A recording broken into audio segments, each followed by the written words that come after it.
broke, like when it came free and went into the cylinder, it just started destroying it. I can't believe it didn't die. Like that's the astonishing part to me. I would hit waves. Yeah. When it went up, it would go wah and line down because there's nothing, no resistance, right? Right. So wah, and then it would. As soon as you came back in the water, I'd be slamming and going up to like 20, 30. Yeah. You know, slowly inching up. Right. I mean, I even had an instance where we were trying to take off. I had a passenger, you said and it would clip past 12 or 18.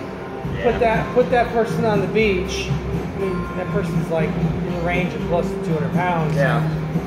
Heavy set. Yeah. Anyways, so I get them off and I go back on the water. And what is going on here? So I get on the water, and it gives me a little more normalcy. A little bit. It hits up to 30 miles an hour. It gets less weight on it. Yeah. It sucks. What the hell's fucking going on? So basically, I know you're not looking to dump a fortune into this thing. This is probably going to be your best option. So this is cylinders. This is basically this kit with these cylinders. Because from Yamaha, each one is $600. Wow. So $475 isn't that bad. Because this is $250. So for another $225, you're getting $1,200 for the cylinders. But their thing is, this company, SBT, they do jet ski and they have a warranty with everything, so that's good. Warranties are very important. Well, I back a lot of warranties. Right. I want them down the day. I get it. I get it. Like the only. Yeah, there's no charge. You're not charging. You're doing warranties. No charge. Okay, warranty's great, right? But the only downsides, there is all that in the motor somewhere. So that's the downside. I mean, most of it probably got pushed out through the exhaust. Most of it. But there's really no way of knowing when you look down in there. It's not like a 4-stroke where... I was thinking to myself, when you're telling me this shit, I'm like, there are chunks in this thing. Yes.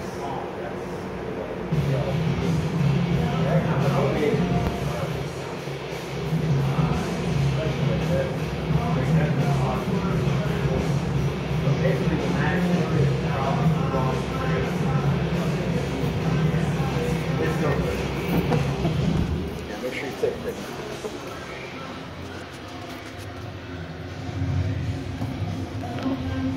That's the only downside, and also, well, I mean, this thing is on record for video, okay. so You're good. I'm just trying to collect all this stuff. It's okay, I get it. All these different things that are just. I get it. It's a lot to deal with. Like 4 wheels blowing up at the same time. Right.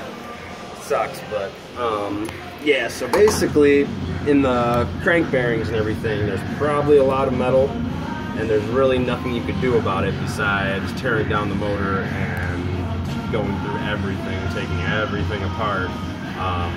But that's at that point, it would be dumb not to just do a motor, because when you buy a new motor, I want to say from that company with a 2-year no-fault warranty, and it comes with everything. It comes with new power valves, new cylinders, new pistons, new rings, bottom end, everything's assembled, throw it in, done.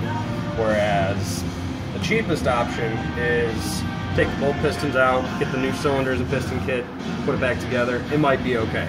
But the shitty part is you don't know until you get it back together. I mean, it'll probably run and stuff, but we don't know how much metal's in there, and that's the downside, because there's a ticking minefield. Yes, exactly, and that's the scary part. Especially on these 2-strokes, because like the intake actually comes up through here, and that's where like the carbs are underneath here and everything. So you don't need, it's not even attached to the cylinders. But yeah, this is a no-go.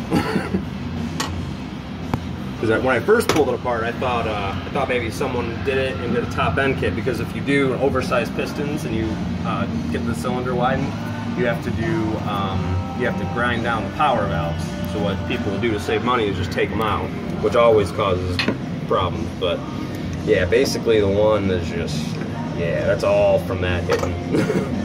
Like the cylinder damage is all from the rings popping out and everything over here, whereas this all up top, that's all from that power valve getting